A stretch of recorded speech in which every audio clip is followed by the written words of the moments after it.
a lot of people don't understand how important a trigger is on the whole rifle. Honestly, if there was anything that I would change on a rifle, besides the scope, that would be the second most important thing, is the trigger.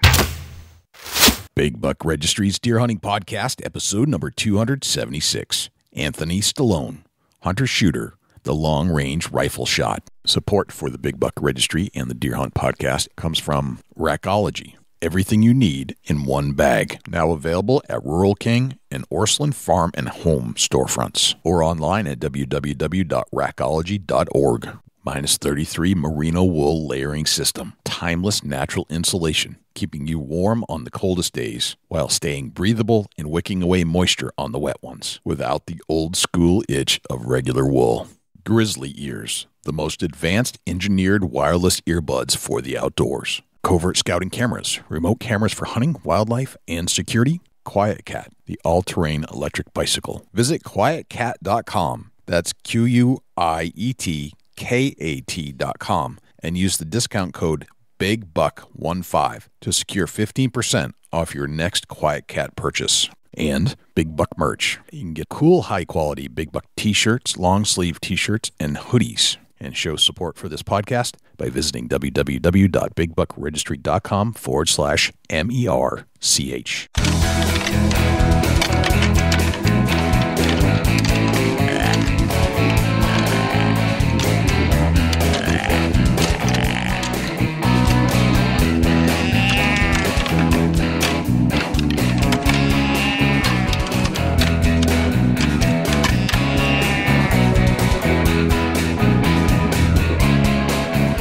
Big Buck Registry is a virtual museum of hunting stories. We preserve a piece of Americana by interviewing and recording hunters about their hunts and experiences from across the country. And who knows, maybe we'll learn a thing or two along the way that'll help us take our hunt to the next level. Hey, this is Harmon Carson with New Life Taxidermy, and you're listening to the Big Buck Registry Deer Hunting Podcast. This is Jake Bennett from Boston Bowhunter, and you're listening to the best Big Buck podcast, the Big Buck Registry. Hi, this is Larry Weissoon from Trailing the Hunter's Moon, and you're listening to my favorite podcast on iTunes, the Big Buck Registry's Big Buck Podcast. Hello, ladies and gentlemen, and fellow predators. My name is Jay, and thank you for tuning in to the Big Buck Registry's Deer Hunting Podcast. For Dusty Phillips and Jim Keller and the entire staff here at the Big Buck Registry, welcome to this week's show. There are a couple things I'd like you to do for us if you could. If you would, please check us out on iTunes, subscribe, and leave us a review. With your help, we're going to try and push this show up the iTunes charts. I know we have a lot of listeners out there, and I need you to take some action. I need you to leave a review and subscribe to the show. If you do subscribe, that'll give you access and notification each and every week that a new show is released. You can also access this show in its entirety on YouTube, Stitcher, TuneIn Radio, iHeartRadio, Spotify, Google Play, and as an Amazon Alexa skill. Go to Alexa and say, Alexa, enable Big Buck Registry. It's all right there for you to access on demand at your fingertips. Regarding the harness program, we have an ample supply of harnesses to give away from our volunteer donors. If you're in need of a full-body harness, please send an email to jay@bigbuckregistry.com. We've focused a bunch on the bow shot, but perhaps we overlooked the long-range rifle shot. Unless you've had the need to take a 700-yard kill shot, you may not realize how much information is needed to calculate a well-placed bullet. The science is fascinating, and the apps are endless. To clear this up, we invited long-range hunter and shooting competitor Anthony Stallone to break it all down before you squeeze the trigger on your next long-range target. We'll get to our entire interview with Anthony Stallone in just one moment, but before we do, let's hear from our friends at Rackology, -33 Merino Wool Products, and Jim Keller with the Deer News. Hey, it's Eric Fitzgerald here with Rackology. Wanted to visit you briefly about one of the most exciting products that we got in the market with Rackology. This is our food plot fertilizer. You can supplement your deer right through your food plot with this product. This is not your normal NPK. This has got so many goodies in this bag. Basically what it does is it makes your soil work for you so you can get by with just using fertilizer like this and not a lot of synthetics. If you want a good food plot and you want deer coming in and healthy plants, look at the food plot fertilizer through Rackology. Check us out at rackology.org. Thanks for tuning in. Let's talk about a hunter's layering system for a sec. We need to be ready for any weather that Mother Nature throws at us. With the layering concepts that Minus 33 has created with their incredible merino wool products, they've got you covered. The Minus 33's merino wool expedition weight garments will keep you warm on the coldest late season days while regulating and wicking away moisture in a way that only merino wool can do. You see, wool will absorb up to 30% of its weight in moisture without leaving you feeling wet or clammy, and wool insulates better than cotton or polyester and protects against hypothermia on those late season hunts. And here's another interesting point. You might not think of wool for early season, but with the Minus 33 wicking technology, I'll take a lightweight Minus 33 base layer any day in warm weather. Merino wool fibers naturally reject any bacteria found in moisture or sweat and gives you double protection against odor as your target buck approaches. Visit www.minus33.com to learn more about Minus 33's layering technology. Use the code BIGBUCK33 to get 10% off your next order. Now here's Jim Keller with the deer news. Our first story this week. A man was fatally attacked by a pet deer. His wife barely escaped. This story is from the Washington Post website and was reported by Dina Paul. Paul McDonald went outside to feed his pet deer on Wednesday morning. The Australian father never came back inside. His wife Mandy and the couple's 17-year-old son Ethan heard that something was amiss on their property in northeast Victoria. They ventured outside and discovered Paul being attacked, according to the Sydney Morning Herald. Ethan ran off seeking help as Mandy tried to save her husband. The male stag, which the couple had owned for 2 years, shifted his attention and aggression towards her. Ethan was able to save his mother from the animal by whacking the deer in the head with a slab of wood. At time of publication, the ABC reported that she had been airlifted to a Melbourne hospital and was in critical condition. She suffered injuries to her upper body and legs. Responding officers shot and killed the deer at the scene, citing concerns for the paramedic safety, but it was too late for Paul McDonald. The farmer died from the deer-inflicted injuries before he could be rushed to the hospital. Deer experts have had mixed reactions. The ABC quoted Steve Garlick, chairman of the Deer Management Committee at the Australian Deer Association, as saying, "Deer are much less likely to attack anyone than they are to run away from them." But others familiar with the stag species are less surprised to hear of Wednesday's attack. The fall's months are deer mating season, Barry Howlett of the Australian Deer Association told the Morning Herald. With higher testosterone levels, they can be more aggressive. It's not an everyday occurrence, but it's not unheard of for deer to kill people in that situation, he said. Golfer attacked by bobcat in Connecticut. This story is from the Fox News website and was reported by Elizabeth Zwers. A golfer in Connecticut was taken to the hospital on Thursday after enduring a bobcat attack on the course, officials said. The episode happened around 8:30 a.m. at the Mohegan Sun Golf Course in Baltic, Connecticut, the state's Department of Energy and Environmental Protection said in a news release. Another member of the golfer's team was able to drive the bobcat off. The injured individual, whose condition is unknown, was taken for medical treatment after sustaining lacerations. Following the incident, DEEP, Environmental Conservation Police, managed to locate the bobcat and humanely euthanize it, according to officials. The animal was taken to the Yukon Medical Lab for testing, they added. The animal is also being eyed in an attack on a horse earlier in the morning. The horse is under the care of a veterinarian after it was cut on its neck and eye. Deep believes this bobcat is the one involved in both attacks this morning, the news release said. The department went on to describe the shy, secretive nature of bobcats, adding that attacks on humans are extremely rare. Proposal would prohibit shooting bucks in Buffalo County, Wisconsin, one of America's top deer hunting destinations. This story is from the Milwaukee Journal-Sentinel website and was reported by Paul A. Smith. The Buffalo County Deer Advisory Council has recommended an antlerless-only hunting season for 2019. The measure would prohibit shooting of bucks and is intended to reduce the white-tailed deer population. Highly controversial in the hunting community at large, perhaps nowhere would such a proposal arouse more emotion than in Buffalo County, regarded by many as the #1 trophy buck destination in America. The council's 4-1 vote in favor of an antlerless-only season was made Tuesday at a public meeting in Alma. In addition to raising the ire of hunters and outfitters, it is also likely to focus attention on the failure of current hunting regulations to control burgeoning deer herds despite the best intentions of local residents. The council has a goal of decreasing the county's deer herd, but last year, even when 3 antlerless tags were issued for each hunting license, the deer population increased 12%, according to the Department of Natural Resources. Considered the most severe option in the Wisconsin deer regulation toolbox, the antlerless-only regulation is opposed by many hunters who prefer to target, or at least have the option to shoot, bucks. That concludes this week's edition of the Big Buck Registry's Deer News. Special thanks to Daniel Applebaum and John Geis for leads on stories this week. For links to the stories featured this week, please check our show notes at www.bigbuckregistry.com. If you have any ideas for future topics or have any questions about any of these topics, please email me at jim@bigbuckregistry.com. For the Big Buck Registry, this is Jim Keller with the Deer News.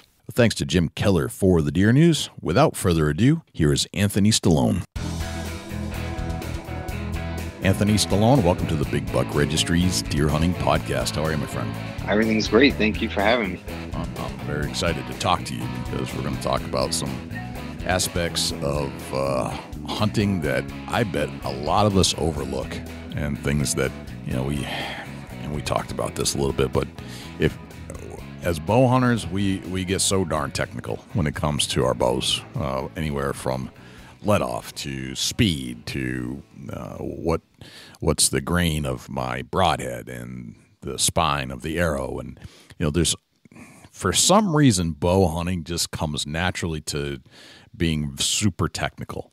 And then when it comes to gun hunting, we think about, well, let's just we get it out of the box, we shoot it a couple times, and we're good to go.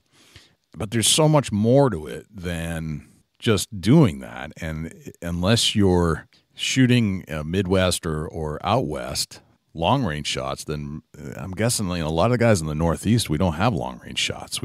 Most of it's wooded, and we may get a 100-yard shot most of the time. That's about the length of it. And what we do with our guns, we practice a little bit, maybe on taking certain shots, but that's not a 600-yard shot. That's not a 1,000-yard shot. When you get out west, these things are important. So I think we're taking this kind of westerly this time, and asked you on the show to discuss what else are we overlooking as hunters when it comes to shooting your rifles and guns that we probably should know, and or at least be aware of as we go through this conversation. Yeah, no, we notice a lot of that when a lot of East Coast hunters come out to Arizona and try to hunt Coues deer for the first time. Yeah. I mean, a lot of gentlemen from, I would say, from New York or Pennsylvania, and, and they're shooting that 100-yard shot. They have a lot of 30-06 calibers and, 300 short mags, which is a great caliber as well. But a lot of 30-06 calibers come out from back east. Yeah. And they just do not have the ballistics to make it an ethical shot out here in the West. Because usually a typical shot on a Coues deer is between 400 and 600 yards. And that's what we see. And a lot of times what they're having troubles with is their ballistics on their scope and acquiring the target. Acquiring the target, I would think, is probably one of the hardest things for them to do. So I know everybody thinks it's pretty easy to find things in a scope, but when you're that far away and the gray ghost, it's kind of hard. Well, I guess that's my point. I've never hunted out west. Someday I'd love to. But to me, if it's pretty easy to get something in the scope, but I'm not shooting those 500-yard shots. I almost took a shot in North Carolina once that was 600 yards, but I ended up opting for the animal that was 120 out, and that was an easy shot for me. But I wasn't sure if I could pull off a 600 because I hadn't practiced it, and I didn't know if I had the gun to do it. So I took the easier shot. Yeah, no, I agree. I'll always take the easier shot if I can, but out here, it's never the case. Well, I want to dig into this because I bet there are a lot of guys and gals that don't think about this stuff, and I think you're a good guy to talk to when it comes to all this stuff. But speaking of that, tell me about your background. How did you get involved in just the desire to know about guns and ballistics and proper shooting, and that doesn't come every day. Not everybody thinks about that, obviously, but you have. And where does that passion come from? Well, I would say, honestly, I would say about 20 years ago, maybe like 18 years ago, my cousin John Stallone, he went to the Gunsight Academy and he was doing a show. He had a hunting show, and I used to be his cameraman, and I used to do a lot of his hunts. And I'd be in the back of the field, filming everything. And they invited him out, and he was doing a show on how he can use a hunting rifle to hunt. I mean, to do long range shooting rather than having one of these, $5,000, rifles that they're using in the sniper field. Right. And he basically proved to them, he had a 300 rum. It's a great hunting, caliber out here out west for like elk and, big game animals. And he proved to these guys that he was able to do it. I mean, he was shooting out to 1,200 yards with his 300 rum when everybody had like 338 Lapuas and, 500 BMGs. He was doing it, and he proved his point. And going there and learning all about the ballistics of the rifle, learning about different bullets, different bullet weights, that just like sparked an interest in me. And from there on, I just been hooked. Okay. And they talked about, making bullets, and I just started, learning how to make bullets. And from there on, I just been on the long range, kick. Even though I'm a bow hunter at heart, now, having a little fun on the trigger is a little different than having to get 20, 30 yards from an animal.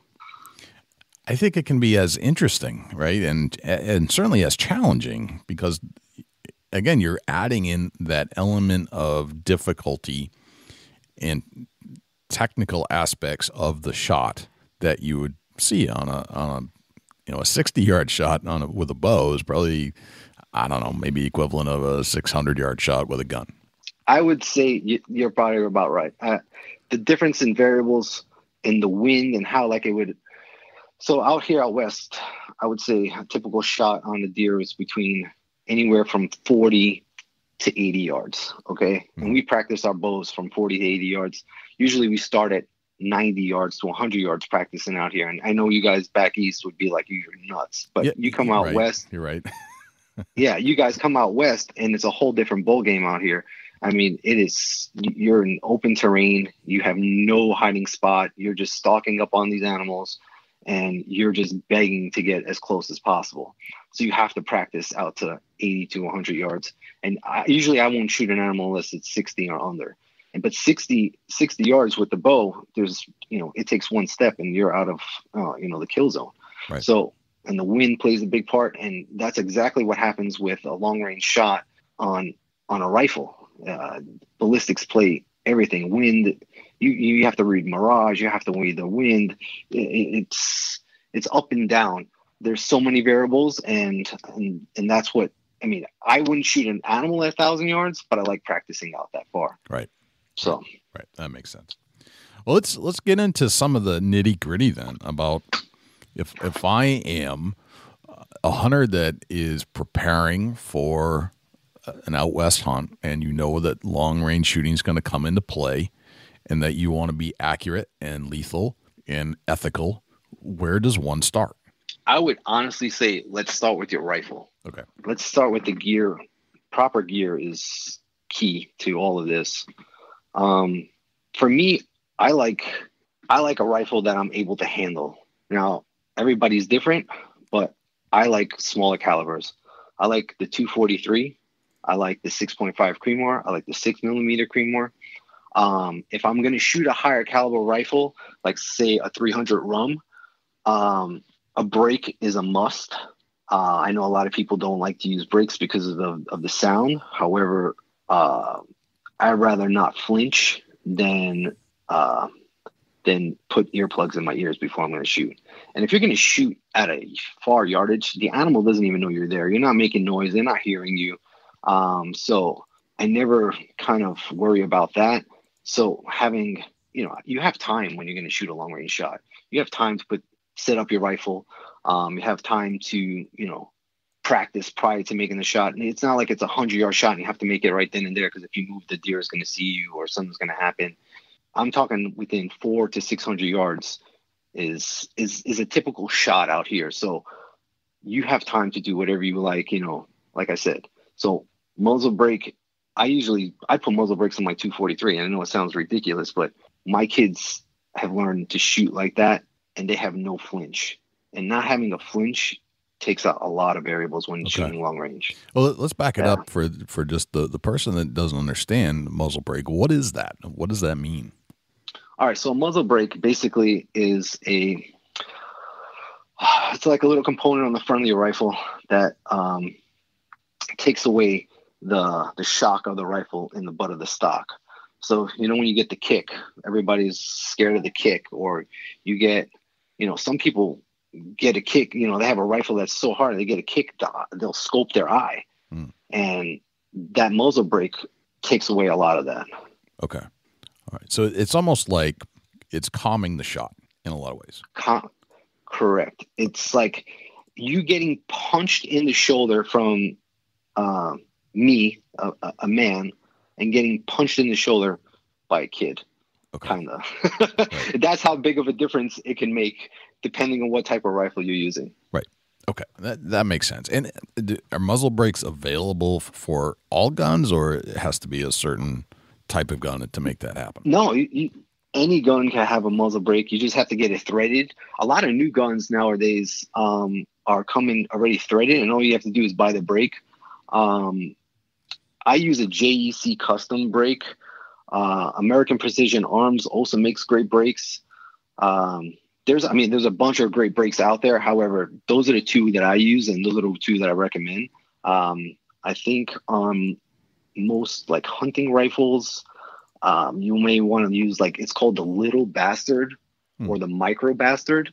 I know it sounds funny, but right. Those two work really well, and I would take it to a gunsmith and have them time it and get it set up correctly for you, because a lot of people, they may not know how to do it, or look it up on YouTube on how to install one, because it has to be timed correctly for it to work right.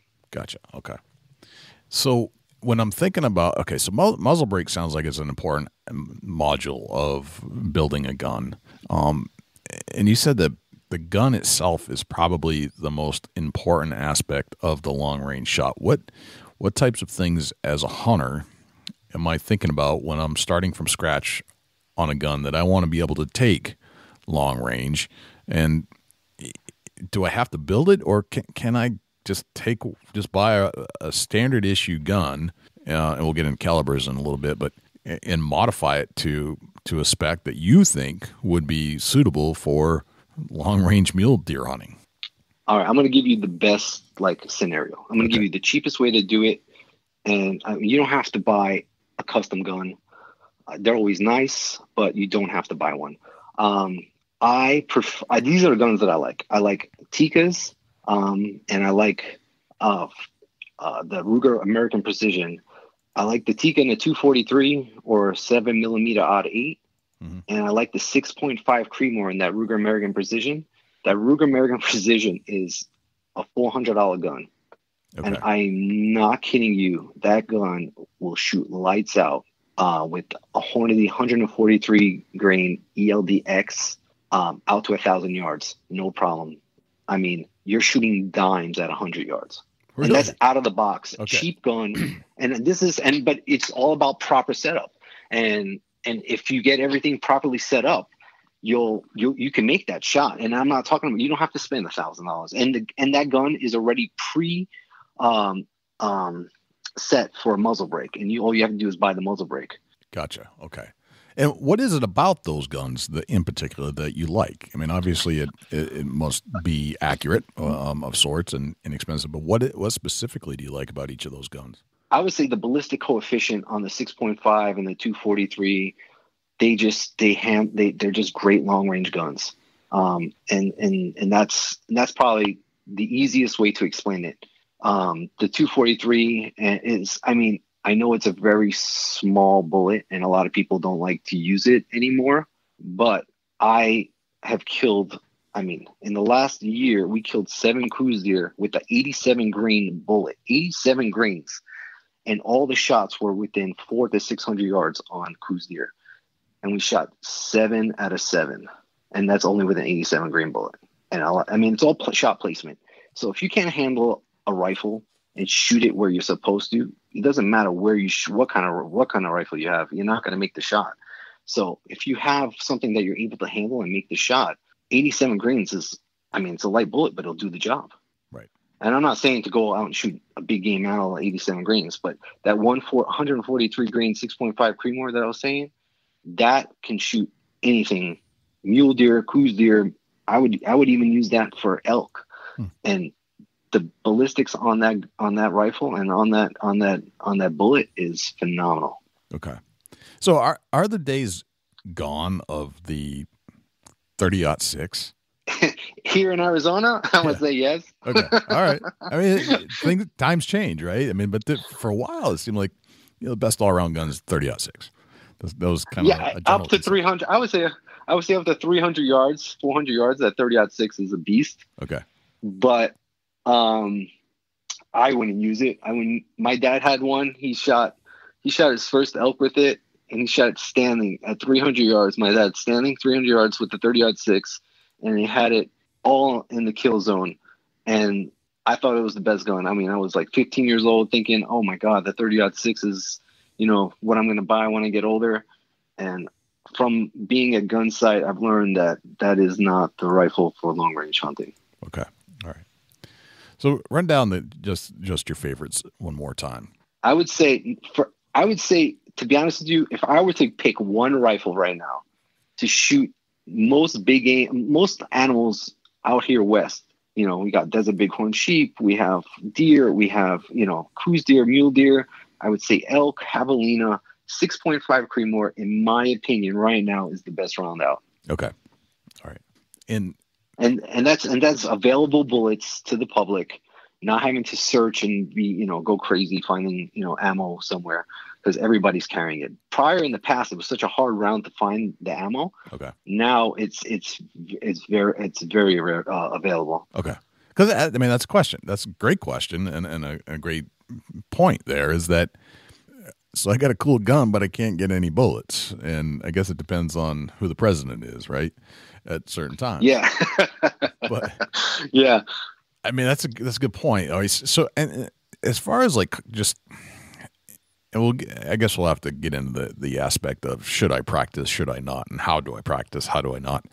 But if I'm trying to acquire a gun and the bullets are costly or can be, what is that an affordable round or where does that? Yeah, no, it's affordable. I used to shoot a 300 rum. Yep. And that was $3 a round. Wow. And yeah, I mean, it was ridiculous. And I changed to the 243. It was like $20 a box. I shot 308 forever. The 308 was one of my favorite rounds. And I just switched up last year on the 6.5, and I'm on a kick on the 6.5. But the 308 used to be my go-to gun. However, how I was explaining to you about the ballistic coefficient, it's like apples and oranges now between the 308 and the 6.5 between ballistic coefficient. Now, everybody in the past for long-range hunting and shooting, like that's all they used to use in the past was 308. Now the big thing is 6.5 Creedmoor, 6mm Creedmoors, 6 millimeters all around, because they have a better ballistic coefficient. Okay. And they can shoot longer range with less powder and less kick. Okay. Can you explain what ballistic coefficient is? I know that's like a Googleable, if that's even a word, thing, but so just so people who are listening understand what that means. What does that mean to you in common terms? The easiest way to explain it is that how the bullet flies through the air to its target. I mean, the way the wind is hitting off of it. There's two different types of ways. I mean, they use like a G7 BC or a G1 BC. I usually, and when you calculate, like you use programs when you want to like learn the ballistics of your bullet, right? On each box, they'll explain to you, okay, you're shooting 2,900 feet per second. Your G7 is here. I'm just gonna make up one. Your G7 is 0.219. Your G1 is 0.427. They're both the same thing. However, when you calculate in the calculator, I feel like the G7 works the best. Let me see if I have something that is here that would like make it easier for me. Maybe on the Hornady box over here, then you have one. No, sometimes you have to look it up online and find out what everything is. Yeah, like I'm looking on this box right here on a 308 and it doesn't have anything on it. It doesn't even say what it is, but Okay. It's big. You need to know those things. That's like the biggest thing is feet per second and your ballistic coefficient. Okay. And the twist rate is another thing, twist rate. We don't have to get into that, but that's another thing. You need to know what twist rate your barrel is at. And usually the higher, the faster shooting guns have a lower twist rate, like a 1.7, 1.8, 1.9, 110. And then the slower shooting ones is like 112, 114, kind of like that. Okay. So if I'm looking at this stuff, you're saying the ballistic coefficient, the trajectory at certain distances, the spin rate, those are all things I need to start thinking about that I haven't thought about so far. Correct. Yes. All right. But you also got to figure out what your rifle likes. Every gun likes a different bullet. It doesn't matter. It could be the same gun from the same factory built 2 hours apart, and one gun likes a different bullet than the other. So I know it sounds so crazy, but it's the same thing like a bow. You put a certain broadhead on one bow or a certain broadhead on one shaft of the arrow, and it doesn't like it, and it likes slick tricks on one, but it likes schwackers on the other. That's how I could describe it in bow terms. Okay. How do you decide what your gun likes and what it doesn't? Are you taking these things out to the range and firing different rounds through to say, hey, this one is way more accurate than this at a certain distance? Yes. Okay. Honestly, in the past, this is what I used to do. And because a lot of people aren't, making their own rounds. So, now that I have my whole, I have my Dillon Precision set up at my house, I'm making my own rounds. So I go out and do a different bunch of, tests with different powders and what have you. I mean, it's like a science. And once you figure out the best, how you're going to shoot the best, you just keep it and that's what you're shooting. Yeah. Now, when you're buying factory ammo, you don't have that, precise, I guess you're not making the best fit for your gun, but you're doing okay because, they make their rounds so that it would fit in most guns and shoot well out of most guns. Okay. Does that make sense? It does. But I would honestly, if I were to be somebody, I would buy minimum 4 boxes. Think about what they're going to be shooting. And I would not buy like the cheapy bullets that they're not going to shoot, an animal with. I would always shoot the rifle what you're going to be hunting with. Just like you would practice with the bow, I would do the same thing with your rifle. So yeah, it kind of sucks sometimes if you're going to practice with $40 box bullets rather than the 20. But if you're going on a hunt, you want to practice with those and make sure you know your ballistics on that prior. Okay. So let's just paint this picture for the guy that, okay, I've got this gun, and in this case, was a 6.65 or something that was your favorite? We'll say 6.5 Creedmoor. We'll stick with that. Okay. I just bought my 6.5 Creedmoor. You're saying that I should go into a store that sells bullets. What am I looking for in the box of bullets that's on the shelf? And I want to get this into this is how I see most guys doing it, or gals. We get the gun, we go to the store, we buy the bullets. What is it? And then we just buy something off the shelf. And some guys are more technical than others, but generally speaking, they're not putting a lot of thought or desire into this other than asking the clerk. But if you could have this knowledge simply by listening to this podcast, what things am I looking for in boxes, and what should I be testing out here? All right. So in all honesty, if I were to go and buy a 6.5 Creedmoor, right? Yep. I would look at that Hornady Precision Hunter ammo. Okay. I think they do a great job. I honestly think they fire well out of most rifles. But in the past, I like Black Hills Gold ammunition. You're going to pay for what you get for. Okay. So sometimes, if you're I mean, there's so many different types of bullets, just like there's so many different types of broadheads out there. Yep. So you got your Acubons, you got your ELDXs, you got your Sierra Match Kings. I mean, there's so many it's types. Endless. So it's like how do you even start? There's like 8 million choices. So in my opinion, what I would do is, honestly, if you're gonna say you're gonna pick that Ruger American Precision that I was telling you about, okay? Yep, sure. And honestly, I think for a gun for that cheap, and I'm not lying. When I say I bought one for my dad, a buddy of mine that is like a professional like shooter. He's got 6 of them. He's got them in. He's got everyone in every caliber. They just shoot very well, and if you break them or like tear them apart, they're not that expensive that you can't replace it. You know what I mean? And you could take it in the woods. You could scratch it on stuff. So we'll just stick with that. We'll just say like, hey, we got our American Precision arms. I mean, a Ruger American Precision or a Tikka. The Tikka is actually my favorite because it's got the best trigger. And we'll go into that because I think a lot of people don't understand how important a trigger is on the whole rifle. Honestly, if there was anything that I would change on a rifle, I would say that would be, besides the scope, that would be the second most important thing, is the trigger. Okay. So. Gotcha. So walk into a store, how do I pick out the bullet?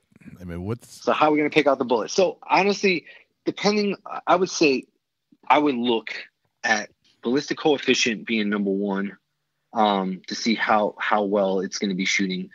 And then I would say, all right, what type of animal are we going for? Are we going for, honestly, I would just stick with the 143 grain.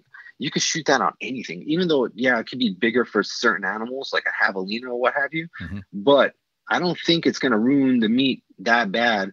And at least you're sticking with one bullet for everything. So let's just say on a 6.5 Creedmoor, let's just stick with the Hornady, 143 grain ELDXs.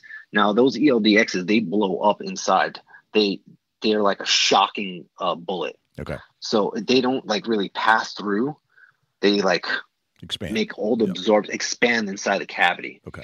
And to be honest with you, I like not shooting the animal in the shoulder with that bullet. I like shooting it kind of like a bow hunting aspect. Okay. I like to shoot it away from the shoulder, because what happens a lot of times that I've seen when I'm shooting an animal in the shoulder with the ELDX, it like blows up that right, that shoulder. Yep. But it doesn't like kill the deer. So honestly, if you shot it with that ELDX a little further back, I tend to see the animals just go straight down and not move, and like done. Okay. One shot, one kill on those bullets. Gotcha. Okay. So the Ballistics Coefficient, and this is something that you may or may not be on the box, as we just illustrated. So you have to look this stuff up. And I would definitely look it up. Yeah. All right. And as I'm looking this stuff up, what's a good score? What's a bad score? And how do you decide what this is a good thing or a bad thing? Honestly, I couldn't explain it to you. The higher the BC, the better it is. Put it that way. If that's the easiest way I could put it. Okay. All right. That makes sense. Just to go in like normal terms, the higher the BC, the better it is. Put it that way. Okay. I mean, that's how we want. That's the good way to simplify it. So let's just leave it at that. All right. So I want to build my gun. What's on my checklist? I mean, what am I thinking about, and how do I build this checklist of all the things that I need to consider, soup to nuts? I'm building a long range gun. Okay. All right. So, like I said before, number one, in my opinion, scope is number one. If you can't see the animal, you're not going to be able to shoot it. And getting good, like it's just like any bino. Like here out west, we're talking out west. We're not talking about close encounters, because you can use anything close. We're talking long range. We're talking long range. So just like how we use our Swarovski binos out here, and most of the guys out west are using high, like Zeiss. Yep. They're using Leica. They're not using the cheaper, and I'm not saying that the cheaper, binos are bad, because I have $200 Nikons wrapped around on my chest all the time. Right. But when I'm doing long range, I have my 15 by 56, HD Swarovskis on my tripod. That's how we hunt. We hunt off tripods and binos. So same thing goes with the scope on the rifle. That scope has to be able to see what you're about to shoot. Now, if you're having mirage and if you're having rain, you're having dust, you're having wind, when you're seeing it out that far, it's like a haze. And if you don't have good optics, you're not going to be able to make the shot at all. I mean, you're not going to be able to see the animal. Okay. And optics for me is number one. Optics number two would be number two, the optics have got to have perfect clicks. Like, I know this sounds weird to somebody. Clicks, what's that? So on normal hunting rifles, you would unscrew the caps on the top, and you would sometimes in the old days you used to have to use like a quarter and like do the clicks to make it left or right. Right. Okay. Nowadays, we have like a turret on the top that does the clicks for you. Right. All right. If you don't have one of those clicks on the top, honestly, you're going to have to rely on the crosshairs in your scope. And if you're trying to be accurate, those crosshairs are not the most accurate, because they're just normal crosshairs. They're not getting you to the exact dot that you need to be on. So having a scope that has good clicks, that's going to, follow. When we talk about following, is that when you do, so we're going to say MOA. We're not going to talk mils. We'll do MOA, and that's minute of angle. So one click, every 4 clicks is 1 inch. All right. So every quarter click is a quarter of an inch. So if it's not moving a quarter of an inch every time you click it, that's not a good, I would say, turret. You want one that when you click it a quarter inch, it's going to go a quarter inch. Does that make sense? It does. Okay. And I mean, you play with different scopes, and even the old school ones, you can tell if it's a good scope or not a good scope based on the feel of the click. I think, for some reason that goes hand in hand. Oh yeah. Oh, completely. And like I said, there's manufacturers. I mean, everybody, you can see the different calibers of scopes. You see a $300 scope, $400 scope, $500 scope, $600 scope. It's not because the company wants to make more money, just because they're just putting a different name on the scope. There's reasons for that scope to be that much money. And if we're talking long range, in all honesty, $1,000 scope is a decent scope. Okay. And we're not talking about a great scope. We're talking a decent scope in long range. Okay. That's how crazy this. I mean, it's expensive sport going long range, but it is. And I'm saying, it's not like you can't get it done with $1,000 scope, but when you get into those $1,500 to $2,000 scopes, you notice a big difference. Huge difference. It's night and day. Oh, it's nuts. And if you go to like a PRS match, and we're not going to get there, but like if you go to a PRS match and watch what those guys are shooting, they got cannons on their scopes, and there's a reason for it. It's because they have to be so accurate on their shot that they need the best out there. And that's how I hunt. I hunt with really good optics, and that's the key to my success, to be honest with you. I want to say, if I didn't have the scopes that I had on my rifles, and I don't have the $5,000 scope. I have, mid-range. My scopes are anywhere between $1,200 to $1,800. Okay.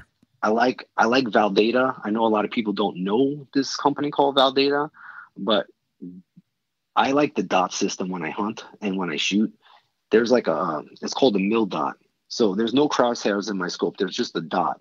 So what happens is the dot for me makes me not have that crosshair wobble. And I don't get, when you zoom in the scope, you don't get that, I guess, that fear of having to pull the trigger because, it's on target kind of thing. And it's helped out a bunch of people that had like a target panic. Having the dot helps out. Okay. Very interesting. Is there a cheaper alternative, or is that mid-range kind of where you should start, in your opinion?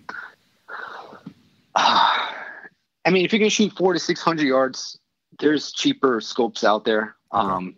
I would say anywhere from $600 to $1,000 you could get away with in getting a deer between 400 and 600 yards. Okay.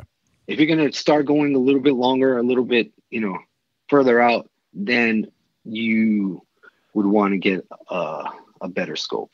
Because when I'm talking about Mirage, because we're here in out west, we're in Arizona, and out here, our I guess our weather is just crazy. It could be, you get up in the morning and it's 15, 20 degrees, and by the time it gets, in the afternoon, it's 80 degrees. And you could have a clear picture in the morning in your scope, but by the end of the day, the mirage is so bad that you're not going to be able to see anything. And so if you don't have good optics, it's like you're not going to shoot that mule deer of a lifetime, or that Coues deer of a lifetime, or even that elk of a lifetime. To me, I'd rather spend the money if it anywhere. Like, I'd rather buy that $300 or $400 gun instead of spending the $1,200 on a gun and put that money towards a scope. Gotcha. Okay. All right. So scope seems to be, as you said in your checklist, the most important aspect of this thing. Oh, 100%. Okay. What's next? Trigger. Okay. I was not thinking that. Okay. Explain that. Oh, triggers. Oh, it's night and day. In my opinion, if you're going to do another thing to your rifle, it would be second trigger, because it is so important to have a good crisp trigger that you're not pulling the shot, just like how you would pull, when you're doing a bow and you're like punching the shot. If you're not, a lot of people can't, the rifles or like when they're pulling the trigger, they kind of like, how do I explain it? A lot of kids, we'll just like say it has kids, a lot of kids, and even grownups, because I see it all the time when I'm teaching people, they like punch the trigger. Yep. When you punch a trigger on a rifle at long range, you're going from center to left or right within, all you have to do is punch that trigger like a couple millimeters off of what you were aiming at, and you're missing the target. Right. That's how much it has an effect out there in the field. I mean, if you've got an 8-inch target and you're punching the trigger, or you're pulling on the trigger and it's not going and it's not crisp, you're missing that target. I think trigger, if you have a nice crisp trigger, it plays a big part in your shot placement. Okay. When you say Timney would be like the best, in my opinion. Timney for hunting is probably the best, and it's anywhere between, I would say, $150 to $200 for a Timney trigger. Okay. And what is it about that trigger that you like? The crispness. Like, okay, describe. How do you describe crispness of a trigger? So when you're pulling back, you have no play. It just kind of like what you want to do is always put continuous pressure on the trigger. Mm-hmm. So when you just like keep on pulling, and then it goes off. Tikka, like I was saying, I think out of the box has one of the best triggers, and you could lighten and heavy, like you can make it lighter or heavier on that factory trigger just by loosening the screw. Now, I would have a gunsmith do that for you. You can do it by yourself. However, you don't want to have a rifle go off unexpectedly, so they know how to check all those key aspects out. I'm not a gunsmith. I do know how to build guns, but a lot of people don't know how to do that. So please go to your gunsmith and have them do that and have them check it if you want to lighten the trigger pull. I think for hunting situations, 2.5 pounds is perfect. Some people like to go less. A lot of rifles are set at 3.5 pounds or more. Some like big companies set theirs at 5 pounds. And that's hard. When you're pulling 5 pounds of pull, you're going to cant that rifle at some point.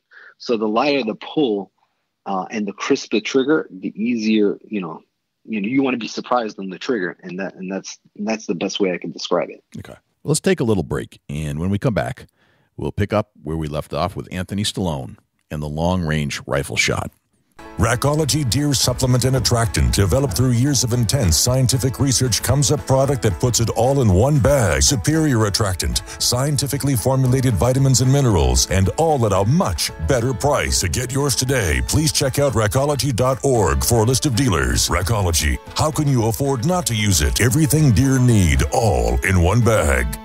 And now back to our interview with Anthony Stallone and the long-range rifle shot. Where do we go from trigger? working down the list of importance. Okay, so trigger, honestly, scope rings and mounting the scope, it would be like I said, that's one big aspect. So make sure you got great rings for your rifle. I won't say any company names just because there's so many great companies on that, but you just don't want to buy cheap rings. Make sure you get the correct rings. Sometimes people, nowadays we're using 30 millimeter objective scopes, 35, 40, and people are they're trying to put them on a 1-inch ring, and that's not going to go. So make sure you're making each one correct. So if you buy a 30 millimeter scope, buy 30 millimeter rings. You want to buy good rings because that's what's going to hold the scope on your rifle. Okay. Also, using a good Picatinny rail is, in my opinion, another key aspect of long-range shooting. I like to use a 20 MOA Picatinny rail. And you guys should, if this podcast I'm going too fast on certain things, you could go and look online kind of what a 20 MOA Picatinny rail is. Right. It kind of gives you an extra 20 MOA on your scope. And when you're in the long-range field, 20 MOA is a lot. What does that mean? What does that stand for? So you're getting an extra, basically 20 MOA. So each click, I told you, is a quarter, and you get one click is 1 MOA. That rail lifts up your scope to have an extra 20 MOA left in your wheelhouse in your scope. Just like how you would have like an adjustment on your, say you have on your bow, you have an adjustment like mine is like the Hogfather, and I could adjust. I have a 5-pin sight, but then my last pin's at 60, but I could, if I wanted to, I just take off the dial and I twist the dial and go 70, 80, 90, 100. That's the same thing on those clicks. Gotcha. Okay. All right. That makes sense. All right. So scope, trigger, rings. What's after that? Then you have to measure I know this is like such a calculation that a lot of people don't really think about, but proper setup is now you have to like measure your scope to your sight. So you want to measure your scope from your barrel to the middle of your sight. So kind of, how do I explain this? So you want to like measure the center of the barrel to the center of your rifle so that you know the height. So if I were people, the product that I use an iSnipe calculator on my phone. You just download it from iTunes or what have you. Yep. You want a ballistic calculator. You can't do this in your brain. I'm telling you, unless you're a mathematician, I can't do it in my brain. Well, that's why they made these apps, right? I mean, this is they built these calculators just for this reason because you can't really just process it naturally. Correct. And when I went to Gunsight Academy, these things were not available. So we had to do it. These are the things that they were teaching us how to do. Right. And so I had to learn all the math and how to understand these ballistic calculations. Now it's like God sent, it's like a godsend. Just plug it in this app and boom, you press the button and it does it all for you. And when you plug in all those things here, I'm going to go through I'll go through the iSnipe thing, and these are the calculations that you would kind of want. This is what you would like fit in. Can I say all this stuff, or is it too long? Oh, no, absolutely. That's the beauty of the podcast, right? We can just go as long or as short as we need to. All right. So my iSnap calculator would ask, okay, what's the caliber that you're using? And my caliber is 6.5. All right. Yep. We're going to say my bullet weight that I'm using is 130 grains. Okay.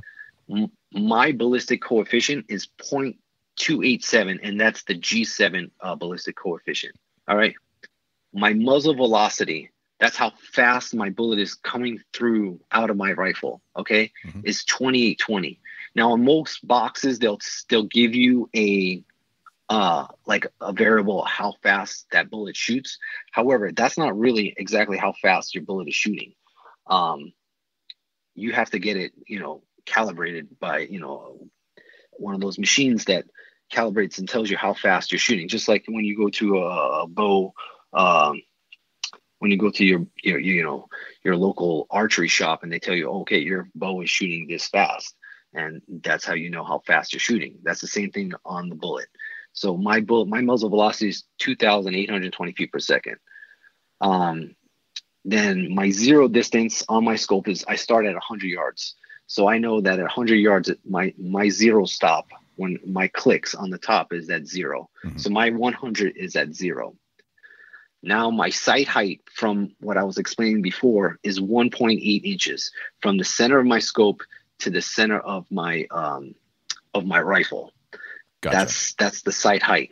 All right. When you say center of your rifle, center of the rifle barrel or of the barrel, kind of like the barrel. Okay. Exactly. Right. And I'm just trying to keep it easy because I mean, there's so many ways of. You could get so crazy technical with you get lost. Yeah, no, you're doing exactly. a good job. You're doing a good job. I just want to be as easy as possible so people, I mean, if you're a little bit off, it's better than being way off. You know, just that's a good point. Yep.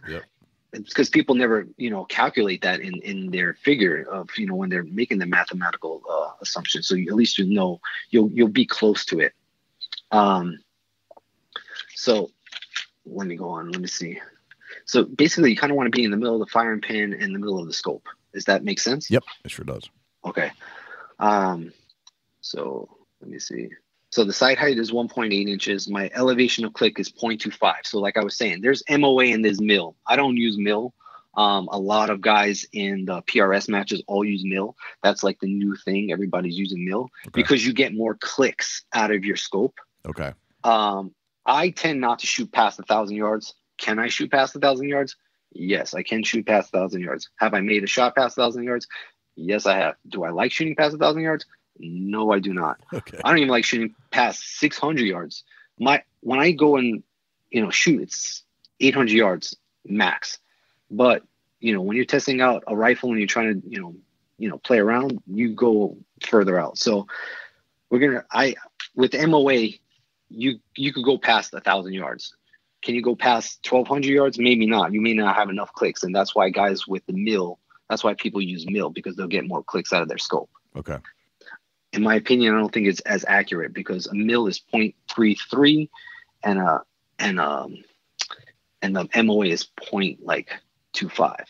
Does that make sense? It does. It's like 0.26 for one MOA and I think it's 0.36 for a mil. And there's like 1/10 of a mil per mil, and there's only 4 MOA per 1 MOA. You know what I mean? Yep, that makes sense. Or 0.5, however you want to say it. So then you want to do wind velocity. On this app, it tells you what the wind, you could press a button and it'll tell you what the variable is of that day. Now, people use Kestrels. That's another device to tell you wind and, your barometric pressure, your wind angle. It'll tell you. It's another device. I don't use one of those. I just use my phone. And like I said, I'm not super technical unless I'm going to go into a match, and then it's a different story. Okay. Then you want to use your altitude. Altitude it plays a big variable in the shot as well. It's going to take. You want to know how, say you're going to go hunting in an area that's 5,000 feet. Yep. You want to add that 5,000 feet. You don't want to be at 2,000 feet or 1,000 feet. You want to add that to the eyed snipe.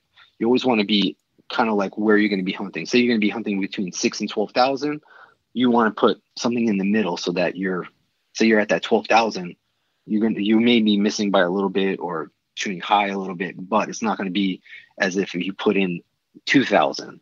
You understand what I mean? Yep. Does that make sense? It does. I mean, yeah. Okay. I mean, altitude means something for sure. Yeah. How bullet would carry. Correct. And then the temperature and pressure and humidity. Those are the ones. But like I said, on this app, you press a button and it gives it to you where in the location you're at. So it's like I would preset all these prior. You could change it if you need to. Say you're going into the mountains and you're not going to have service on your phone. I would look at the news and say, okay, what's happening today, and find out all these variables. And then when you get there, you could just plug these things in. I mean, it takes seconds. And now you're going to have everything that you need for a perfect shot, and you press compute, and then boom, it comes right up. Now, if I needed a shot at 500 yards, my MOA is 8.26. Now, that's 8.26 MOA, right? Not mil. So 8.26 MOA. Now remember, if your turrets should be like like quarter MOA each one. And after each one, it should have like a 1 or a 2. So every 4 should have like a 1 or a 2. So you would have to go to the number 8, and then what I said, 8.98 at 500 yards. So I would go to 9, to the number 9. Does that make sense? Yep. Okay. And that's how I would, calculate a long range shot right there. Okay. So does this change as you're in the field? I mean, there's one thing to be at a match. It's one thing to, be able to do all this stuff. But are you doing this math as you're roaming through the mountains? No. See, what I do is this. I look, normally where I'm hunting is 5,000 feet to 7,000. Okay. So I do everything prior, because I know kind of, I usually put like 60 degrees, depending if it's going to be really hot. I mean, temperature really doesn't play that big of a difference until you're getting like in the way out, like say you're shooting past 1,000. That's when they get like, it makes a big difference. So I make my calculated sheet prior to going, and I strap, like I tape it to my gun. So I don't even take out my calculator from my phone anymore. I already pre-do this. So I kind of know that, all right, the weather's going to be from anywhere from 40 to 80. So I'll put, when I do the calculations, I'll put 60. And now wind is a whole different story. You're going to have to play the wind as it goes. Yep. So, but I'm talking about altitude and all that on those variations. I plug that all in, and then I print it up on my computer. I take, regular clear tape, kind of to make it waterproof, the ones that you use on the boxes. Uh-huh. And I tape that, and then I tape it on my gun. I usually don't really change, because I'm always, I'm hunting in Arizona, 90% of the time, and my variation in altitude is not that much. So, like I said, I think on my rifle it's set at like 5,000 or 6,000 feet, something like that, because I normally hunt in that range. Yep. And I just keep it on my rifle, and it's normally on key. Okay. So no, you don't have to make them all the time. Just like I'm saying, it's like, see, you're in New York, or you're in Pennsylvania or whatever, and you're at, I don't know, whatever, 1,000 feet elevation. I don't even know what it is over there. It's below sea level, whatever it is. It's low. But when you're coming out here, you're going in a higher elevation. You want to set that. Gotcha. All right. I mean, and this is great conversation, because I guarantee you most hunters are not thinking about all this stuff until they may be going out west. And even then they're like, well, because of the way they think out east, we don't need all this stuff because we don't have those shots. And you're absolutely 100% right, because we take out a lot of hunters from the East Coast, and we do a lot of, like I said, Coues deer hunts and javelina hunts. And we're guiding, I don't know, say 150 days out of the year. Yep. And all those guys, they bring their rifles with them. Yep. And 90% of them leave their rifles in the car. And they're all using ours. And I don't have a problem with someone using our rifle. And I'm happy for them to use mine, because I know that, say we have a shot at 500 yards and I do the clicks at 500 yards, they're going to make that 500-yard shot. Even if they never shot a 500-yard shot, I know that my rifle can make it, and that if I set them up correctly, like I know that that I'm the owner of Phoenix Shooting Bags and I make bags. Yeah. So if I set them up on a shot, and they have a good platform, and I set them up with a rear bag, and that's another big thing that a lot of guys back east do not use, is a rear bag on their back of the butt of the rifle. If I set them up like that, and I give them like a little lesson, the amount of wobble that that they're having prior to a shot to what I can make them as stable as possible, like shooting off a bench, like on sandbags. Yep. I mean, that's how I make every person shoot. And like my kids, kids are hard to like teach to keep it steady. Yeah. They want to pull they're always triggers. moving, right? Yeah, and they're trying to keep that, they pull it. What I was talking about trigger control before is that, especially when they have like a scope and it's wobbling up and down, they're gonna like press that trigger as quick as possible when it's on target. And if they have a stable platform, they're not going to do that. And that's what we kind of like teach. So I'd rather, if somebody's coming out, from east here, I'd rather them use my rifle, because I know it's going to make the shot. That makes total sense to me. Like, I've heard this story over and over too. Like, it's just an endless situation. They bring their rifle, they end up not using it because the guide's rifle is so much more in tune with the atmosphere and the terrain. Oh, it's like night and day. Yep. It's night and day. But if somebody wants to build one for themselves, and this is why we're having this conversation, is because we want somebody to be able to build one if they want one. Right. But if they want to come hunting with us, we're glad to give you ours. Right. But this is the stuff that goes into it. Like, these are the things you guys are thinking about because you need this to make those shots that are so far away, and not just a competition. These are, real life hunting scenarios. Oh yeah. Like, it's every day for us. This is what we deal with. I mean, we don't deal. I've to be honest with you, I can't remember the last time we took a 100-yard shot. I just really can't. I mean, yes, it happens once in a while, especially with javelina. We could get them pretty close because, they have bad eyesight, great smell, but bad eyesight. So we can get them in close. Right. But when it comes to Coues deer, they are the hardest animal, in my opinion, to harvest. They're just the smartest animal out there. And if you get within 300 yards of that animal, they're taking off. Yep. They have such a sixth sense. They are fighting every type of predator out there, and you're just not as sneaky as the other predators. You know what I mean? Right. That makes sense. What else should we be thinking about besides the scope, the rings, the barrel, the ballistics? Is there anything else that we should touch base on? I would say, honestly, like I said, learning your rifle and what it likes. I want to say, like, getting out there and shoot and testing and doing all the tests yourself. Like, you can't just go by the ballistic calculator and say, oh yeah, okay, my ballistic calculator said, at 300 yards, I need to go 2.5 clicks. It's not always the case. You kind of want to go out there and test it out. I mean, there's been many cases that 2.9 clicks that my calculator says, and I need a 3.2. And 3.2 and 2.9, you're missing that shot at a long range. Does that make sense? It does. So right. So there's all the math, and then there's the actual practical aspect where you can't just do it in the classroom. You got to actually go try it out, see if it works. Oh yeah, and that's and to be honest with you, that's the key to success for any hunter, is going out there to practice.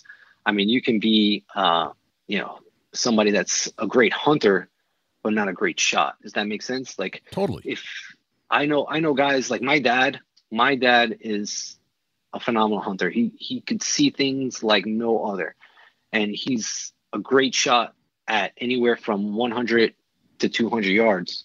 But past that, that's his, like, he's not able to shoot past that. So what I've been working with him is getting prone to make those long shots. And like I just said, I just built him a rifle on that 6.5 Creedmoor. Yeah. And now he's shooting out the 4.500. And it's been so hard for him to get a Coues deer because we're so far away that he can't get the shot. So him practicing now, he's been able to make that shot now. Now that we go hunting, hopefully he'll be able to, kill a Coues deer. But the Coues deer has been his nemesis since we moved out here. Gotcha. That makes sense. Kind of brings it all together. Oh yeah. Yep. Oh yeah. When you talk about practice, are there things that you should and should not do while practicing, whether it's the mechanics of the shot or how you're actually sitting or what are the things that you should replicate mechanically with your body, with the gun, over and over to make sure that you can replicate a long shot? My thing is my bags. Okay. And it's what I do. This is the reason why I built this company. Mm-hmm. And I honestly believe that if somebody learns how to shoot off of bags, it will make them that much better of a shooter. Okay. A lot of people shoot off bipods. Okay. And I have nothing against bipods. All right. And I think they're a great tool in your repertoire, I guess. Yep. But they do not shoot off of every terrain the same way. So a lot of people on their bipod and they're shooting off of the table and they're getting great results on their paper. Then they bring it down onto the ground. They're shooting off of like a granite material or rocky terrain, and they're shooting and their groups go to crap, and they're like, what the hell's going on? A lot of people don't know how to load a bipod, and that's a whole nother conversation right there. But loading the bipod is a key thing of getting the bipod to shoot correctly. And a lot of people don't load the bipod correctly, so that their shots are jumping off the ground and they're getting a bad result on the target. Now, how I like to do it, I like to teach people how to shoot off the bags, because you're getting the same result from the shot as you would when you're sighting in your rifle. So say you're on a hunt and you're shooting off the bags, you're going to be shooting off the bags and not the rocky terrain with your bipod. So you're getting the same muzzle, kickback, I would say, to that's not going to like deviate. So when people shoot off the bags, it comes back the same way every time. And that's the best way I could describe it. It's like it's sliding off the rifle the same way. So your group is going to, your shot's going to act the same way as you shot on in the, not in the field, but like say you're target shooting. Okay. So when you're talking about the bags, are you taking those bags with you into the hunting scenarios, or are these just to practice with? No, they weigh nothing.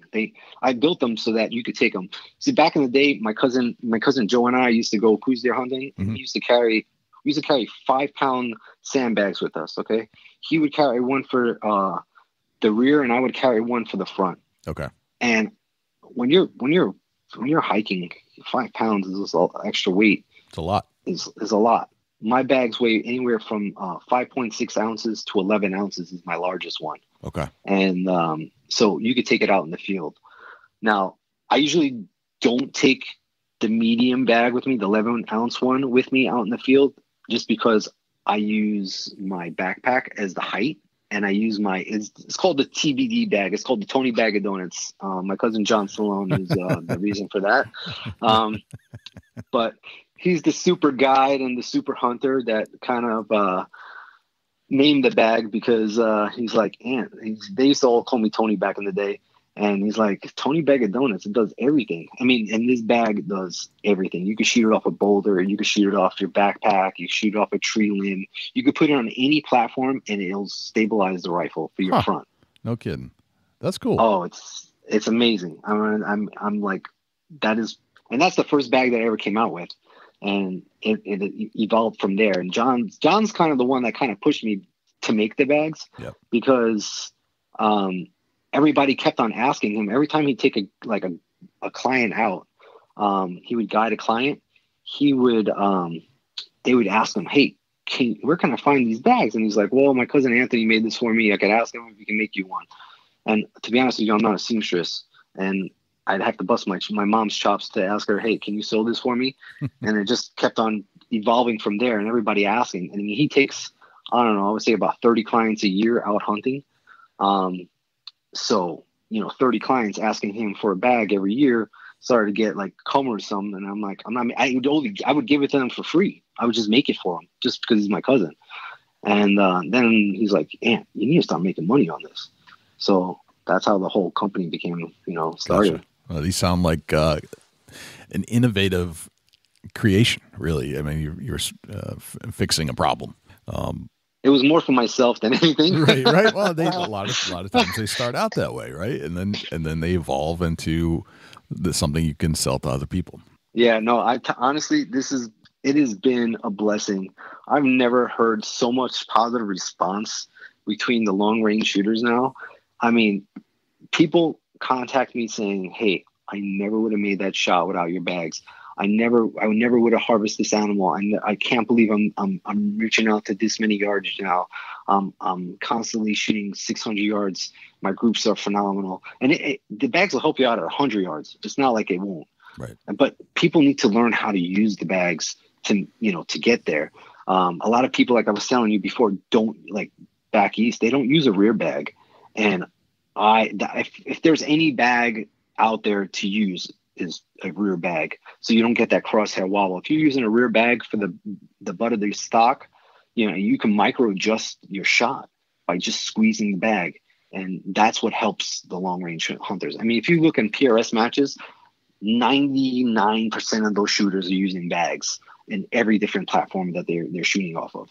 And why can't we take that out hunting? So that's how, that's what we're doing. We're making it feasible for us hunters to take these bags out in the field and be able to make these shots that obviously in the past we wouldn't be able to make. Right.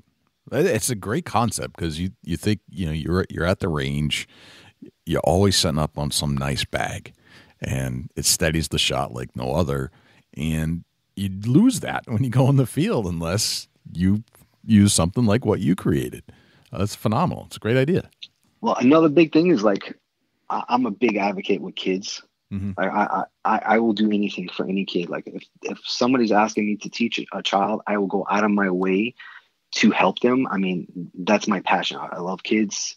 My kids, I have worked with them since they're 2 years old. I mean, that if I could help out anybody, putting the bags down for a kid and getting them settled on a shot makes all the difference. It makes them want to hunt more because they're getting positive feedback back from the rifle. You know what I mean? Yep. They're not getting negative feedback. So when they're aiming at that red dot on target, they're shooting that red dot because they're stable. So those bags, they help stable, anybody. I don't care if you're 8 years old to 20 to 100 years old, they're gonna help you with the shot. So having those out in the field with the kids, like I have a couple bags that I made that are a little larger than what I sell online. Yep. They're my large bags that I take out in the field for my kids, because having them shoot off the backpack is a little hard sometimes because it'll if you don't know how to shift the rifle a little bit, it could, especially for kids, they just can't lift up the rifle. It's a little heavy for them. So having them being settled on a bigger bag helps them, be more stable. That's why I take the big bags when I go out with my kids and any kid like that I'm taking hunting. Gotcha. That's phenomenal. Absolutely great concept. I applaud you for putting all that together. It's a great idea. No, thank you. I love it. I really do. So sometimes on this show, we like to kind of explore a recent hunt or a memorable hunt that you've been on. I was wondering if you could take us on a hunt out west and kind of wrap it all together about, a gun that maybe you created and bring in all the things we discussed and illustrate it through a successful hunt. And your bags, maybe put it all together. Is there a hunt that you could bring us to and describe it in detail? I'll give you a perfect hunt, and it's my all-time right now favorite hunt of my life. Okay. And it's got to do with my kids, and it's just like when you're a dad and you see things, you picture something in your head that you practice and practice and practice, and then it all comes down and works out, and you're just like, I can't believe that just happened. This story has every aspect for it. So not last year, the year before, we both my boys drew a tag here in Arizona for Coues deer, and my younger son had shot a Coues deer the prior year with my cousin John. And my cousin John Stallone. I mean, he's absolutely, freaking. He's phenomenal. He's a great hunter. He's a great guide. I mean, I can't say anything negative about the kid, just that he eats a lot. But he just seriously, when it comes to hunting, if anybody wants to really learn about Western hunting, I would say go look at his blog, John Stallone. I guess it's johnstallone.com. And he really does a good job of teaching. And he took my younger son, and he got him a Coues deer buck. So what was, disappointing was that my older son didn't shoot one prior to the younger son. So my older son was he felt like, oh, okay, my younger brother already shot a deer and I haven't. So my focus was to get him a deer first. Yep. So we went to Tucson, and I'll try to make it as fast as possible. We drove up there early in the morning, woke up at like 3 o'clock in the morning. Yep. We're driving up, get to a spot that we go to that I've hunted in the past. And I kind of get to the spot and I say, hey guys, we're gonna look right here and we're gonna start looking for deer. And I tell in Arizona, we kind of, I guess I want to say, there's a lot of public land hunting. So it's not like you have a tag and there's nobody there. When you're going hunting, there's a lot of people there. And we're hunting close to the border of Mexico, so it's a little scary, to be honest with you. Yeah. So we get to this ridge and we start glassing, and right away, and these kids, they have the best gear, and that's probably a positive and a negative to it, because they do kind of are a little spoiled in that way because they don't know any different, but they got great binos. So when they see something, they can see it for far away. Right. So right. both boys I borrowed, glass from one brother, glass from John, and I have my own, and they're glassing up deer. They're like, Dad, I have deer. And they're glassing up does. So I'm like, oh, guys, great. We got does here. We got good does there. And we hear a shot coming from the opposite side of the canyon. And I said, guys, start looking that way. Then we hear another shot, same side, opposite side of us, on the opposite side of the canyon. I'm like, guys, start looking over there. Both boys turn around, start looking, start glassing. Boom, I pick up a buck. I'm like, guys, big buck. So we start glassing this buck, and they're both on it. They and it's not easy to see these animals. We're like 1,200, 1,400 yards away. And these things, they're called the gray ghosts for a reason, because you can see them for 1 second and they're gone the next. And I've taught them in the past to never take your eyes off the deer. Never take your eyes off the deer. Once you find it, don't take your eyes off. So they're all glassing. I'm like, all right, the deer beds down. I'm like, guys, all right, listen, this is what we're going to do. I'm going to grab the rifle, grab the packs. I get radio set up between me and my younger son, because my older son is shooter number one. And I said, listen, I'm taking Sebastian. We're going to go. And I already spotted out a spot where I ranged up a spot where I was going to go to shoot, that I can make a 400-yard shot to the next canyon where the deer was. And that's a big thing, is knowing how to approach these animals so that they're not seeing you, because they can see from way far away. So I wanted to know where I was going to set up to shoot to make sure that I had a shot at this animal, because I said we're 1,400 yards away.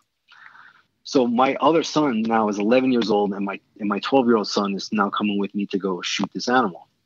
Now, like I said, we're on the border of Tucson, and we're close to the Mexico border. And I'm a little scared to leave my younger son by himself with the truck with $1,500 binos and all the gear. And I'm leaving him now so that he could stay back and watch us and watch the deer. And if my wife knew that I was doing that, she'd probably have killed me. So I'm like, listen, you stay here. Talk me through. If the deer moves, you got to let me know. I said, do not get off these binos. And he's like, Dad, I won't. So I'm like, all right, listen, go pee, do what you got to do, grab some water. After this, you're done. This is your spot. You do not leave. You do not move. You talk to me throughout the whole way. So we're on the stalk. We get ready to go on the stalk. He's talking to me. He's like, Dad, the deer's still bedded down. Okay, so me and my other son, we make it our way down to this spot. It's like 800 yards from where we're at. So we start creeping down there the whole way. I mean, we're dealing with cactus. We're dealing with jumping cholla. We're dealing with, every type of sticky type of cholla is out there. My son fell 6 times. He's bleeding out of his hands. Wow. I'm no joke. I'm not lying. And he's a trooper. He's determined to get this deer, because he knows that his younger brother already shot one. So he wants to get it. So we finally get to the spot. And at the exact moment that I get to the spot, my younger son goes, Dad, he's getting up. I'm like, holy cow. And now usually you don't have that much time. Sometimes they get up and they take off and they go opposite mountain to get more shade, or they'll just like get up for a couple seconds and rebed. So I'm like, oh my God, now I'm getting like, this may not happen after this. He already fell. I fell. I'm bleeding out of my butt right now. He's bleeding out of his hands, and we're excited, but we're like hurting. I get the tripod down, I get the rifle set up for him, and we're on our way. And I said, all right, I pick up the deer in the binos, and I get him set up on with the rifle. And I'm like, hey, do you have him? He goes, yes, I have him. He goes, and now it's not easy to find the deer in the scope, but with all the practice that we have been doing, he's able to pick up the animal in the scope. Now, a key thing that I want to say to like a lot of people is that a lot of people do something wrong with the scope. They zoom in with the scope on the deer. You have to zoom out to find the deer. You can't have it zoomed in. Yeah, it's going to be far. It may look like a little ant in the scope, but you're not going to be able to find an animal with the scope zoomed all the way in. It's just the sight picture is too small. And a lot of people have, that's one thing that I teach is always keep it as far as possible and shoot it at like, my scopes start at 4 and go to 16. Actually, in their case, it was 24. It started at 6 and went to 24. So I have them stay at 6, but I don't let them shoot at 24 because the sight picture it starts to move a lot. So I keep them at like, say about 14 to 16. So you don't see that wobble as bad. Does that make sense? Yep. So he zooms in on the deer, and the deer is just like putting his antlers inside the cactus. It was a Ocotillo, and he starts feeding a little bit, and I'm like, are you on it? And he's like, yeah, I'm on it. I'm like, is he broadside? And I wanted to test them out on this because I always make sure that they know what they're doing prior to shooting. He's like, no, Dad, he's not broadside. It's not a good shot. And that right there, number one, I was like, all right, I'm teaching them right. They know what to do. I'm like, just tell me when he gets broadside. And I could see this all happening, but I'm talking to him so that he uses his brain. He knows when to make the shot. And I would say it was probably like a minute and a half later it felt like 3 hours later that he turns broadside. And I'm like, is he broadside? I was, Dad, he's broadside. Can I take the shot? He asked me if I could take the shot. So I'm like, yeah, go ahead and take the shot. Now, my kids know that we don't ever walk in the field with the bullet inside there. So now he's loading around, loads around, and now he's back on. And he's like, can I shoot? We should have loaded the round a little prior. Now he's not broadside again. I'm like, oh my God. Now I'm like sweating. I'm like, oh my God, is he going to get the shot? Is he going to bed down? Is he going to go over? And I'm like, no, take your time. Take your time. At this second, he takes his time. I'm like, all right, now he's broadside. And he said, oh, Dad, is it broadside? I'm like, yes, he's broadside. Now he's asking me because now he's getting a little nervous. So I'm like, all right, are you able to take the shot? He goes, Dad, I got it. I'm perfect. Next thing you know, one shot. My other son from the top of the mountain sees this before I see it. And he starts yelling to me, Dad, he got him. He got him. He got him. And he's like tumbling down the mountain because as my son shot, he kicked my binos from underneath me and I couldn't see anymore. So I got my younger son screaming and yelling like the 4th of July just went off. He's like, he got him. He got him. He's down. He's down. And all I could see is my older son smiling at me going, Dad, I just did it. And that moment from right there, having the younger one, talk me through making sure that the deer was, in place, telling me what's going on. The older one getting, his first deer was probably the most memorable hunt that I could ever think of. And all the practice that we did up until that point all paid off. And that doesn't even come with just shooting the rifle. That comes with learning how to use the binos, like the little guy in the back, learning how to use the radios, talking us through. I mean, these kids, they do that often enough that, when time came that we needed it, the practice paid off, I guess, in the end. And then there was a big celebration, and then what can I say? It's like, Dad, go get it. Right. So I didn't want to send them down there. It was such a big canyon. There was no way they would make it down and up. And at that point, I wasn't realizing that it was going to be so bad. And to be honest with you, there was other hunters in the area that I did not even know that came and helped me out. And they came and helped me, retrieve the animal. And, and the rest is history. I mean, it was just like one of those memorable hunts that you'll just never forget. Right. And to be honest with you, the next day, the little guy shot one too. So excellent. That's awesome. Yeah. So they both got deer on that trip. We had the next day 4 of our cousins came out, like their younger cousins came out to watch them, and to watch them on the hunt. And so they got to experience that as well. So now I got another 4 hunters hooked, and they'll be coming out with us shortly soon when they turn 10 years old. Very cool. Very nice. Great story. Great story, Anthony. I like that. Kind of wrapped it all up. Before we wrap up, I had a quick question for you, and I'm sure listeners will be wondering, what is mirage? You mentioned that word a few times. How does that play into long-range shooting, and how do you understand it? Well, mirage, the best, it's the heat coming off the ground. And then also mirage could be coming off the barrel of your rifle if you're shooting a lot. Okay.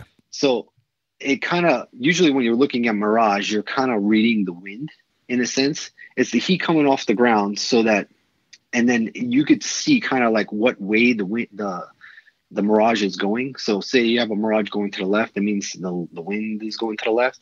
So that, explains where you need to aim with the rifle. So you need to aim, like, say a half a MOA to your right, so that when the bullet gets there, it's going to be a half a MOA. It'll be on target. So you're going to aim off your target to be on your target. Wind plays a big part in long range. And he, especially on this shot was 400 yards, but it was going cross canyon, so there was a little wind. So the wind was actually going to the right. So he made like a little shot more to the right on that deer because of the wind. Especially, like I told you, my kids are shooting 87 grains. Having a lighter bullet, it's more with the wind. It plays a bigger effect. Gotcha. Not all the time, because these bullets are shooting at 3,200 feet per second, so they're going faster. So sometimes it doesn't play. Like I said, you need to know your rifle to understand the wind, and you need to shoot in the wind. Like, don't just go and shoot out on those perfect days. I go and shoot when it's raining. I go shoot when it's really windy. You want to get in those variables, because when you're hunting, that's what's going to happen. You're going to get snow. You're going to get the crazy heat. You're going to get those crazy winds. So when you practice the way you're going to hunt. So go on those crappy days, because you want to know what your rifle is doing. Gotcha. All right. Very good. Well, Anthony, I got to tell you, this has been quite educational talking to you. I've learned a ton stuff I wouldn't have thought about, just, from where I live and the style of hunting I'm doing. I don't think about these things. And I'm glad we were able to put this together for any of those guys and gals that might be thinking about doing a Western hunt and haven't done so already, especially coming from the Northeast. These are some things that you may want to consider, especially if you're building your own gun, or like most of us from the East would do, we'd just leave our gun in the truck and borrow yours. So I think it really helped to put it in perspective, and it was a pleasure talking to you, and thank you for coming on the show. If people have more questions, which I'm almost guaranteeing that we'll have more questions, and maybe have created more questions as we've answered some of the questions already, where can people find you, and where can they buy some of your shooting bags?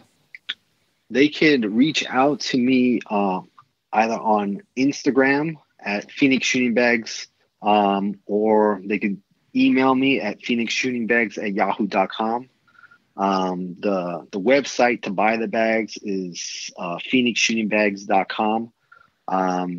And if you have questions like what to buy and how you're going to shoot, just contact me via email or via Instagram. And I like to know how people are going to shoot and how they're going to, be using the product out in the field, so that they don't just buy something that they heard was good. I want them to, basically get the product that's right for them. Typically, if you're in hunting situations and you're going to be shooting off your backpack, I like that TBD and the small ridge runner. But if you're going to be like shooting off like a bench with the kids and what have you, I think the extra small and the medium work really well together for like, practicing out in the, on a bench or out in the field with the kids. Yeah. Because it kind of is like a perfect platform for them. But certain things don't work well together. Like if you use the medium and the small, they're kind of similar in size, so you don't get any variation in the shot. So there's no elevation or that you can do. So you kind of want like a smaller bag for the rear in that point.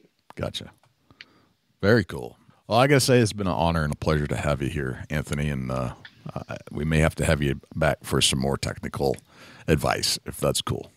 It was a pleasure. Like I said, I'm not I know a lot, but there's so much out there that, not even I know on this topic. When it comes to long range shooting, there's so many variables that, I wish I knew it all, but I think what I know, I could get by on any hunting scenario and make it happen.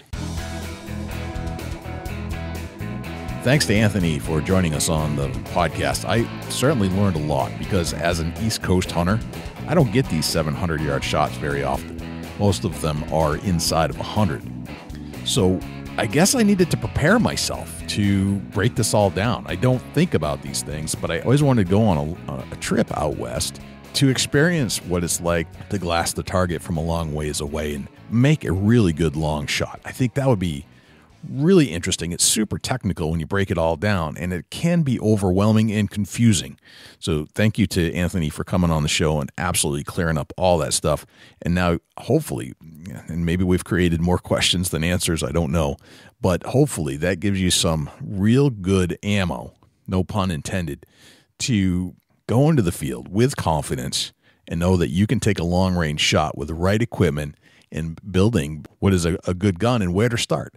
What's the most important piece? And I think Anthony did that really well. And just so you know, Anthony has provided us a discount code at his website. I know he talked about his shooting bags, and his bags can be found over at phoenixshootingbags.com.